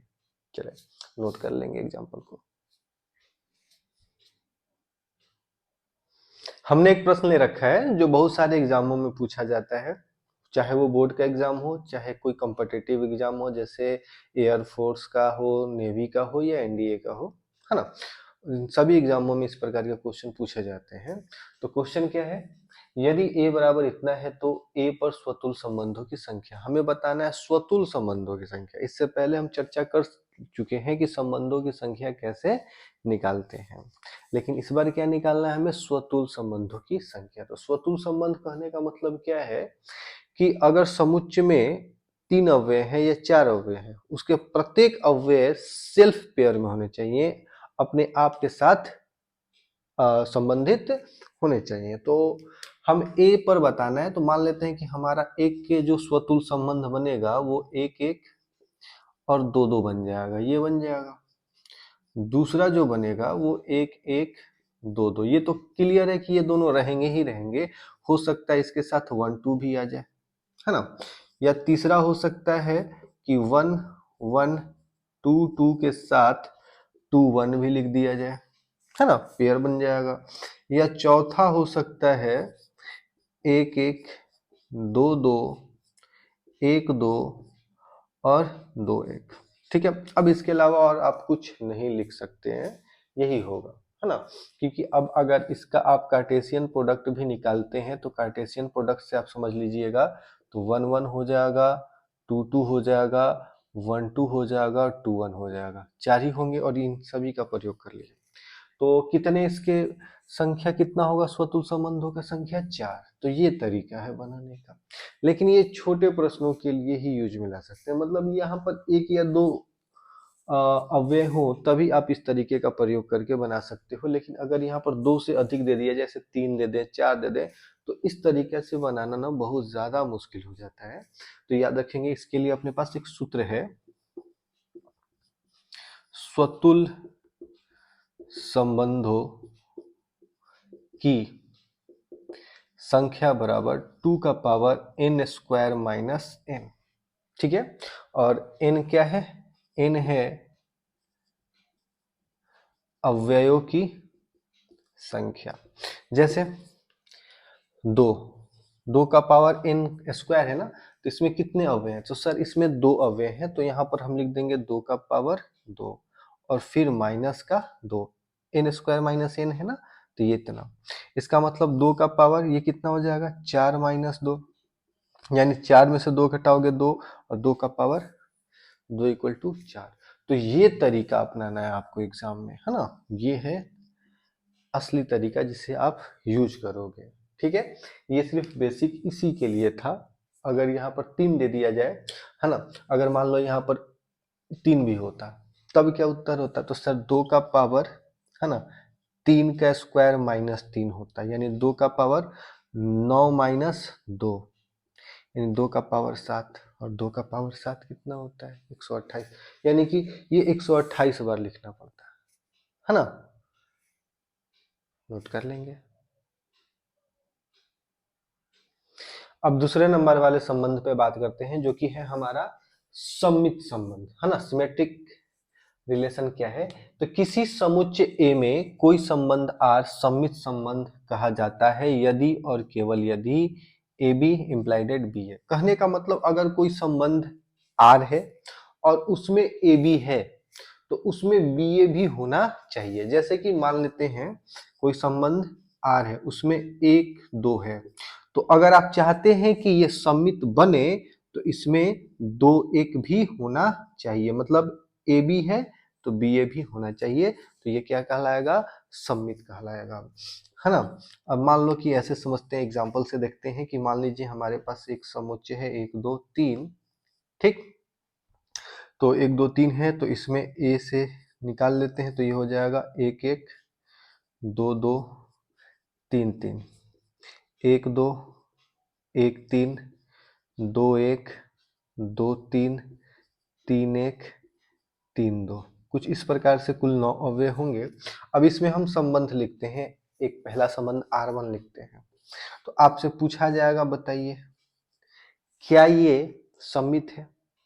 तो सममित होने का कंडीशन क्या है कि ए बी है तो बी ए भी होना चाहिए। तो हम मान लेते हैं कि ये हमारा ए है और ये हमारा बी है, ठीक है। तो अब हमको क्या चाहिए, बी ए चाहिए। तो जब आप बी ए लिखोगे तो बी ए, यानी बी के जगह पे आपको 1 लिखना है और ए के जगह भी आपको 1 लिखना है, यानी 1 1, यानी 1 1 है। तो आप चाहें, हम लोग समुच्चय में पढ़े हैं कि अगर समुच्चय में एक ही अव्यय दो बार लिखा गया हो तो उसे एक ही बार लिखा जाता है। तो हो सकता है इसे हम दो बार भी लिख सकते हैं, है ना। तो अगर इस स्थिति में आपको मिलता है तो आप उसे सम्मित मान लोगे, यानी कि जो सेल्फ पेयर वाले होते हैं वो खुद के पेयर होते हैं, इसलिए वो सम्मित मान लिए जाते हैं। जैसे अगर सिर्फ आपको ऐसा दे दे, मान लीजिए आपको दूसरा संबंध कुछ इस तरीके से दे दे कि 1 1 2 2 3 3, ये बोल दिया जाए, क्या ये सम्मित है? तो यहाँ से पता चलेगा तो सर सबसे पहले कि समुच्च ए के सभी अवयव अपने साथ सेल्फ पेयर बना रहे हैं, तो ये तो पहले स्वतुल भी होगा, ये हम लोग पढ़ चुके हैं, और स्वतुल के साथ साथ ये सर सम्मित भी होगा, है ना। ये सम्मित भी होगा, फिलहाल सम्मित तक ही पढ़े इसलिए सम्मित पे चर्चा करेंगे, है ना।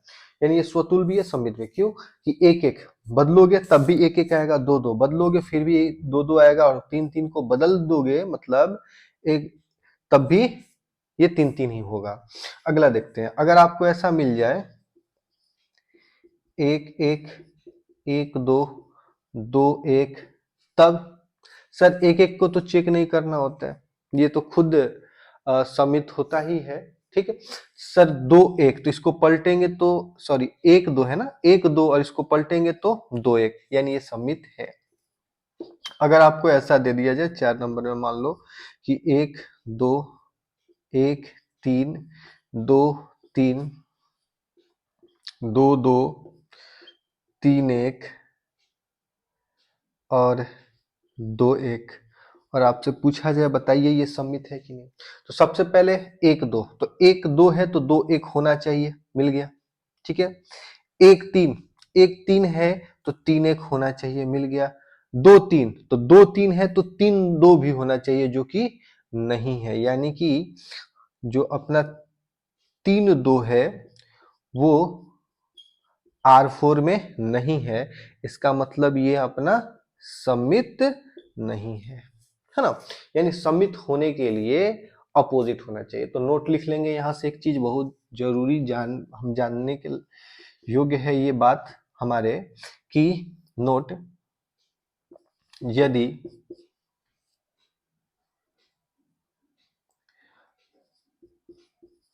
कोई संबंध R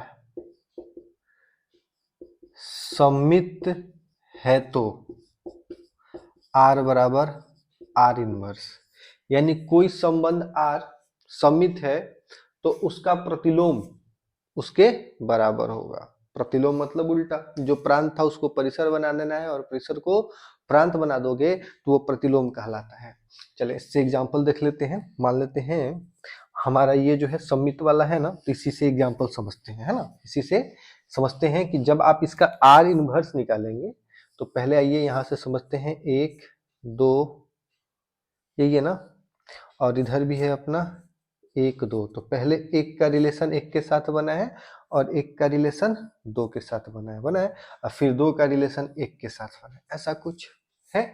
तो इधर से हम ले गए, तो ये हम जो बोले, ये हम इसका नाम R3 दे दिए, यानी सपोज अभी R3 है, तो R इनवर्स क्या है ना, इसको इधर से लिखना होगा, इस वाले में से। मतलब ये अभी हमारा जो है ये अभी प्रांत है, और ये क्या है, परिसर है। तो हम क्या करते हैं, इसको प्रांत बना देते हैं, इसको परिसर बना देते हैं। तो अब R इनवर्स को लिखते हैं, ठीक है। यहां से हम पहला अवयव 1 ले लेते हैं, तो 1 का मैपिंग किसके साथ हुआ है, 1 के साथ हुआ है, और फिर 1 का मैपिंग किसके साथ हुआ है, 2 के साथ हुआ है, फिर 2 का मैपिंग किसके साथ हुआ है, 1 के साथ हुआ है, तो 2 1, तो यही अपना सेम टू सेम है। तो याद रखेंगे, यदि कोई फलन, है ना, सॉरी सॉरी सॉरी सॉरी सब फलन नहीं, संबंध, यदि कोई संबंध, है ना, यदि कोई संबंध R सम्मित है तो R बराबर R इनवर्स होता है। चले नोट कर लेंगे। अब कुछ एग्जाम्पल की सहायता से हम समझते हैं। पहला है, ए में संबंध R सरल रेखा L1 सरल रेखा L2 पर लंब है से परिभाषित है। तो हमें बताना है क्या ये सम्मित है ना। तो हम क्या बोल सकते हैं क्या कि L, ऐसे समझते हैं कि ये रेखा हमारा L1 है और ये रेखा जो है L2 है, ठीक है, और ये 90 डिग्री का कोण बना, लंब मतलब 90 डिग्री। तो हम इसको ऐसे भी लिख सकते हैं कि L जो है लंब है L2 पे, या L2 जो है वो लंब है L1 पे। ये दोनों बातों को लिखा जा सकता है। आपको पता है ये ग्राफ अगर ऐसे घुमा देंगे तो ये दिख रहा होगा आप लोगों को। इसका मतलब आप L1 L2 और L2 L1 दोनों लिख सकते हो। अगर ये लिख सकते हो तो ये भी लिख सकते हो, ठीक है। अगर L1 L2 पे लंब है तो आप ये भी बोल सकते हो कि L2 L1 पे लंब होगा। और ये किसका कंडीशन है? सममित का, है ना, सममित का। और ये याद रखेंगे ये स्वतुल नहीं होता है, ये केवल सममित होता है। आगे हम लोग संक्रामक भी पढ़ेंगे तो ये संक्रामक भी नहीं होता है, ये क्या होता है? केवल सममित होता है। आगे संबंध आर त्रिभुज एक्स त्रिभुज वाई के समरूप है। तो त्रिभुज एक्स त्रिभुज वाई के समरूप है, ये हम पढ़ चुके हैं कि ये स्वतुल भी होता है और स्वतुल के साथ साथ ये सममित भी होता है। क्यों? क्योंकि अगर ये त्रिभुज एक्स है और ये त्रिभुज वाई है, ये एक्स है और ये वाई है, तो आप बोल रहे एक्स समरूप है वाई का, तो इसका उल्टा भी आप बोल सकते हो कि वाई समरूप है एक्स का, बोल सकते हैं ना। यानी एक्स वाई है तो आपको वाई एक्स भी मिलेगा। इसका मतलब ये क्या है? सममित है। तो ये याद रखेंगे, ये स्वतुल भी होता है, सममित भी होता है, और आगे हम लोग पढ़ेंगे कि ये संक्रामक भी होगा। चलिए नोट कर लेंगे। हमने एक प्रश्न ले रखा है और प्रश्न कुछ इस प्रकार से है कि यदि ए में अवयव की संख्या 3 तो ए में सममित संबंधों की संख्या बताएं। बताना है कि सममित संबंधों की संख्या क्या होगा। तो डायरेक्ट हम बात करते हैं सूत्र में, है ना। तो याद रखेंगे सममित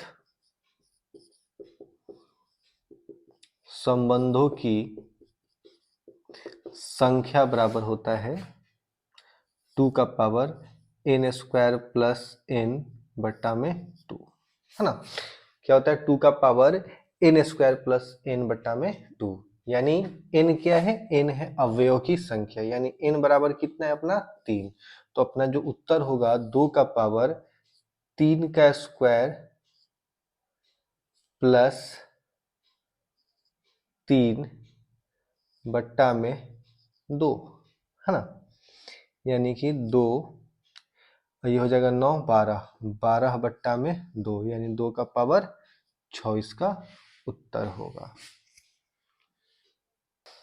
अगले टाइप पे बात करते हैं। अगला है संक्रामक संबंध, है ना। ट्रांजिटिव रिलेशन क्या है? किसी समुच्चय ए में संबंध आर एक संक्रामक संबंध कहा जाता है यदि और केवल यदि ए बी बी सी हो तो हमें ए सी भी चाहिए। याद रखें, ए बी हो बी सी हो, ए बी और जहां पर ये खत्म हो रहा है वहीं से शुरू होने वाला एक होना चाहिए। ये बी पर खत्म तो बी से शुरू होने वाला हो, तब हमें इसके पहले पहले वाले का पहला और दूसरे वाले का दूसरा को लेकर के एक क्रमित युग बनना चाहिए जो उसमें होना चाहिए। याद रहे, अगर ये दोनों हैं तभी इसको खोजना है, ये दोनों है तभी उसको खोजना है। एग्जाम्पल से समझते हैं। एग्जाम्पल मान लीजिए आपको दे दिया गया 1 2 2 3, है ना। तो संक्रामक होने के लिए, है ना, इसमें क्या होना चाहिए सर? 1 3 भी होना चाहिए, ठीक है। एक और एग्जांपल लेते हैं। मान लीजिए आपको दे दिया गया ऐसा 1 1 2 2 3 3, बताइए है क्या? पहला नंबर ये सर स्वतुल है, दूसरा नंबर ये सममित भी है और तीसरा नंबर सर ये संक्रामक भी है। कैसे? अब एक से शुरू होने वाला कोई पेयर आपको दिख रहा है, हम क्या बोले? 1 1, ये जहां से खत्म होता है वहीं से एक शुरू होने वाला चाहिए। तो एक खत्म एक पे हुआ, एक से शुरू होने वाला है नहीं है। जब है ये नहीं है तो हम कर ही क्या सकते हैं? ये तो अपनी गलती नहीं है, ठीक है। तो याद रखेंगे, अगर शुरू ये जहां खत्म होता है वहां से शुरू होने वाला अगर क्रमित युग में नहीं है तो हम ऐसा मान के चलते हैं कि हमारा जो फलन जो वो है वो संक्रामक होने का कंडीशन फुलफिल करता है। उसी तरीके से ये और ये, यानी ये स्वतुल भी होता है, समित भी होता है, संक्रामक भी होता है। और हम आगे पढ़ने वाले हैं कि स्वतुल, समित और संक्रामक हो तो फलन को क्या बोलते हैं। ठीक है, अच्छा मान लीजिए कभी आपको ऐसा दे दिया गया कि 1 1 1 2, क्या ये स्वतुल, सॉरी क्या ये संक्रामक है? तो चेक करते हैं। ये 1 1 है और फिर ये 1 से ही शुरू होने वाला है ना, इसका मतलब इन दोनों को मिलाकर जो अवयव मिलेगा इसमें होना चाहिए। तो देखिए तो क्या है, बिल्कुल है, तो ये भी संक्रामक है। फिर अगर आपको ऐसा दे दिया गया, बताइए भैया क्या ये संक्रामक है? तब बोलोगी कैसे सर, इतना होना चाहिए। फिर भी इसे हम संक्रामक मानेंगे। क्यों? हमने बोला कि अगर ऐसा हो और ऐसा हो, अगर ये दोनों हो तब तीसरे को खोजना है। इसका साथ वाला है क्या? नहीं। जब साथ वाला है ये नहीं है तो तीसरे को खोजोगे कहां से? नहीं खोजोगे। तो इस स्थिति में ये मान लिया जाता है कि ये संक्रामक होने के कंडीशन को फुलफिल करता है। तो इस बात को ध्यान रखेंगे, है ना। ऐसा नहीं कि इसे आप गलत मार करके निकल जाएंगे। ऑब्जेक्टिव में पूछा भी जाता है कि बताइए ये क्या है, तो ये क्या है? संक्रामक है। चलो ठीक है, आते हैं कुछ एग्जांपल है। संबंध आर, है ना, एक्स वाई से छोटा से परिभाषित है, तो याद रखेंगे ये संक्रामक है। कहने का मतलब संक्रामक क्या है कि मान लीजिए हम ऐसा ले लेते हैं कि x जो है y से छोटा है, तो y जो है वो z से छोटा है। ये दो चीजें अपने को ले लेना है। अगर ये दोनों चीज है तब तीसरा कंडीशन क्या होना चाहिए? इसका पहला और इसका दूसरा। हम बोल रहे हैं कि x y से छोटा है यानी y बड़ा है, और y z से छोटा है यानी इस बार z बड़ा है। तो जाहिर सी बात है, नंबर से समझते हैं, अगर ये 1 हो, ये 2 हो, ये 2 हो और ये 3 हो, तो आप बोल सकते हो ना कि एक जो है अपना छोटा है 3 से, यानी x छोटा है z से। तो ये क्या है?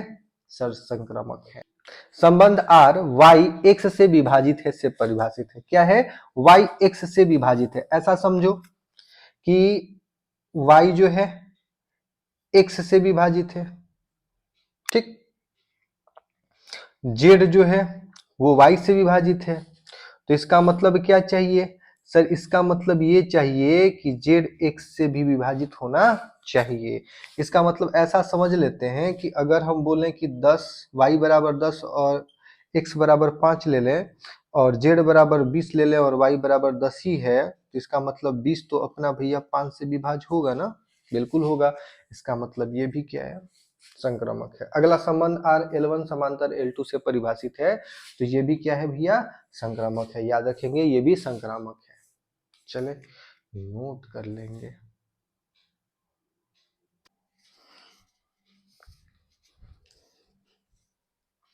चले अब बात करते हैं तुल्यता संबंध पे, है ना। इक्विवेलेंस रिलेशन क्या है? तो किसी समुच्चय A में संबंध R एक तुल्यता संबंध कहा जाता है यदि और केवल यदि, है ना, R स्वतुल हो, R सम्मित हो और R संक्रामक हो। यानी तुल्यता कहने का मतलब कि अगर कोई संबंध स्वतुल भी है ना, स्वतुल मतलब A बिलोंग्स टू R, है ना, और ये for all A belongs to set A, इस टाइप से, है ना। सम्मित कहने का मतलब कि अगर संबंध में AB है तो उसमें BA भी होना चाहिए। और संक्रामक कहने का मतलब है अगर AB है और साथ में BC है तब एक तीसरा अव्यय, तीसरा क्रमित युग्म होना चाहिए जो इसके पहले और इसके दूसरे से मिलकर बनता है यानी A से, तब बोलते हैं उसको संक्रामक। यानी कि तुल्यता, तुल्यता होने के लिए स्वतुल, सम्मित और संक्रामक तीनों होने चाहिए। जैसे एग्जाम्पल से समझते हैं, एग्जाम्पल से समझते हैं कि अगर बोला जाए कि कोई संबंध R, है ना, L1 समांतर है L2 द्वारा परिभाषित है, तो बताना है कि यह तुल्यता संबंध है या नहीं। तो आपको तुल्यता डायरेक्ट नहीं बताना है, आपको पहले चेक करना है कि क्या ये स्वतुल है ना। तो आप देखोगे कि कोई भी रेखा, स्वतुल मतलब कि सेल्फ पेयर, है ना, खुद के साथ संबंध बन रहा हो, तो हम बोलेंगे कोई रेखा अपने आप के समांतर होता है क्या? तो जवाब होगा हाँ। तो बोलोगे कि सर ये तो तुल्यता है, तुल्यता है। फिर बात करते हैं हम सममित पे। सममित क्या है कि अगर ए बी है तो बी ए होना चाहिए। इसका मतलब अगर आप बोल रहे हो कि रेखा L1 समांतर है रेखा L2 के, तो क्या आप इस तरीके से बोल सकते हो कि L2 समांतर होगा L1 के? सर बोल सकते हैं, बिल्कुल बोल सकते हैं कि अगर दो रेखाएं आपस में समांतर हैं तो बोले कि रेड वाला समांतर है ब्लैक वाले के, या ब्लैक वाला समांतर है रेड वाले के, बोल सकते हैं, यानी ये सममित भी है। अब बात करते हैं संक्रामक पे, है ना। संक्रामक क्या चाहिए कि अगर ए बी और बी सी है तो ए सी भी होना चाहिए। ऐसा समझते हैं कि आपको बोला गया कि रेखा L1 L2 के समांतर है और L2 जो है L3 के समांतर है, तो बताइए क्या L1 L3 के समांतर होगा? बिल्कुल होगा। ऐसे समझते हैं कि ये अपना रेखा L1 है, ये अपना रेखा L2 है और ये अपना रेखा L3 है। ये दोनों आपस में समांतर हैं और ये दोनों आपस में समांतर है भी, ये दोनों भी आपस में समांतर हैं। इसका मतलब ये दोनों भी आपस में क्या होंगे? समांतर होंगे। तो इसका मतलब ये क्या है? संक्रामक भी है। तो अगर ये तीनों हो जाता है तो हम संबंध को क्या बोलते हैं? तुल्यता संबंध बोलते हैं। इस प्रकार के संबंध को हम बोलते हैं कि हमारा जो संबंध है वो तुल्यता संबंध है। चलिए नोट कर लेंगे। हम बात करने वाले हैं तुल्यता संबंधों की संख्या पर आधारित प्रश्नों में, और मुझे पूरा विश्वास है कि अभी तक आपको सारी बातें समझ में आ रही होंगी, है ना। चले समझते हैं। एक समुच्चय ए में 3 अवयव हैं, तो ए पर तुल्यता संबंधों की संख्या, तुल्यता संबंधों की संख्या क्या है? तो इस प्रकार के प्रश्न जब भी एग्जाम में आते हैं आप छोड़ कर आते होंगे, या आप मॉडल सेट बनाते होंगे तो आप इस क्वेश्चन को स्किप कर देते हैं, लेकिन अब नहीं, है ना। इसके लिए कोई एक विशेष सूत्र नहीं बताएंगे, एक विधि बताएंगे जिसके सहायता से आप इसे बना सकते हैं। याद रखेंगे, हम क्या करते हैं? त्रिभुज रूल लगाएंगे, त्रिभुज रूल। ठीक, कितने अवयव हैं? 3 अवयव हैं। तो ध्यान रखें हमारे पास 3 अवयव हैं, तो 1 2 3 इस तरीके से लिख लेते हैं ना। ये 3, अगर 4 होते तो 4 तक लिखते हैं, 5 होते तो 5 तक। ठीक, तो 1, तो पहले 1 के लिए 1 लिखते हैं, है ना। 2, तो क्या करते हैं कि ये वाला जो 1 है ऊपर वाला है इसको यहां पर ला देते हैं, ये पहले यहां पर ला दिए। अब इन दोनों को जोड़ देते हैं, कितना होगा? 2, तो इसके बगल में 2 लिख देते हैं। 2 नंबर, जहां 1 लिखेंगे वहां पर 1 संख्या आएगा, जहां 2 लिखे वहां पर 2 संख्या लाना है। ठीक है, अब यहां पर आते हैं। अब इसको यहां पर लेंगे, हमें क्या करना है? हमेशा ऊपर वाले का लास्ट संख्या लाना है। जैसे ये लास्ट था इसीलिए यहां पर इसको लिख दिए। अब इसको यहां पर लाते हैं, यहां पर 2 लिख दिए। अब क्या करना है? इन दोनों को जोड़ देना है। ठीक है, अब हमें इन दोनों को जोड़ देना है। कितना आएगा? 2 1 3, यहां पर लिख देना है। अब इन दोनों को जोड़ देना है। ठीक है, इन दोनों को जोड़ देना है। 3 2 5, तो 1 2 तीसरा नंबर है, और यही अपना उत्तर है कि अगर समुच्चय में 3 अवयव हैं तो तुल्यता संबंधों की संख्या 5 होगी, है ना। चले फिर से करते हैं। यदि समुच्चय ए में 1 2 3 4 हैं तो ए पर तुल्यता संबंधों की संख्या, इस बार कितने अवयव हैं? ए में कितने अवयव हैं? सर ए में 4 अवयव हैं, तो नंबर उसी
हमने बोर्ड एग्जाम में पूछा हुआ एक प्रश्न लिया है जो कि इस प्रकार से है। माना कि ए बराबर इतना, तो 1 to 2 1 को शामिल करते हुए कितने तुल्यता संबंध ए पर परिभाषित हो सकते हैं। देखिए, अगर ये क्वेश्चन में ये वाला कंडीशन नहीं दिया होता तो हम इसको कर सकते थे। जस्ट इससे पहले हमने इसी टाइप का क्वेश्चन देखा है और इसका जो जवाब आता था वो मेरे को पता है कि हम इसको लिखते थे 1 2 3, क्योंकि इसमें 3 अव्यय हैं, एक के लिए एक और इसका लास्ट वाला यहाँ शुरू में, और फिर इन दोनों को जोड़कर यहाँ पर यानी 2 होता तो 2, फिर 1 1 2, ठीक है। अब इसका लास्ट वाला शुरू में और इन दोनों का जोड़ यहाँ और इन दोनों का जोड़ यहाँ, तब जाकर आंसर क्या होता 5। अगर 2 होता, अगर 2 अव्यय होते तो जवाब होता 2, लेकिन ऐसा कुछ नहीं है, ऑप्शन में तो 5 है ही नहीं। कंडीशन क्या है, कंडीशन इन दोनों को शामिल करते हुए यानी हर बार हर एक तुल्यता संबंध में ये दोनों आने चाहिए। तो इस प्रकार के क्वेश्चन में क्या करना होता है कि यहाँ पर देखें, यहाँ पर किन संख्याओं का प्रयोग किया गया। सर इसमें जो है 1 और 2 का प्रयोग किया गया और इसमें भी 1 2 का, ठीक है। तो 1 2 ही, तो इसे 2 बार लिखने की जरूरत नहीं, 1 2। तो हम ऐसा करेंगे कि 1 2 को हम एक ही संख्या यानी एक ही अव्यय मान के चलेंगे। जैसे हमारा समुच्चय क्या है, समुच्चय है 1 2 3, समुच्चय ए में अव्यय जो है 1 2 3 है, तो 3 अव्यय हैं। लेकिन हमें इस कंडीशन के कारण, क्योंकि इस कंडीशन में 1 2 हमेशा शामिल करना है, इसलिए हम क्या करेंगे, इन दोनों संख्याओं को हम एक संख्या मान लेते हैं। मान लो कि वो संख्या है x। तो अब काउंट करते हैं कि हमारे समुच्चय में कितने अव्यय हैं। सर हमारे समुच्चय में अब तो 2 ही अव्यय हैं, तो 2 अव्यय हैं तो लिखेंगे 1 2, 1 का 1 लिखेंगे, इसका लास्ट वाला शुरू में लिखेंगे और इन दोनों को जोड़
है और अभी आप इसे नोट कर लेंगे।